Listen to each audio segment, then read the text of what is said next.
If you want to change the iPhone battery color, changing the battery color of iPhone is easy and fun. In today's video, we'll show you how you can change your battery color on iPhone.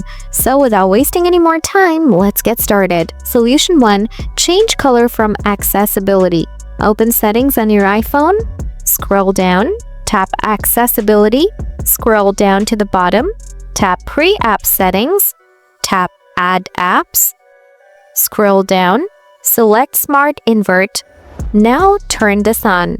After that, you'll see the battery color will be changed from now on. If your color does not change, try to change your device or turn on and off the low power on iPhone. By following these tips, you can make minor changes to the appearance of the battery icon or widget.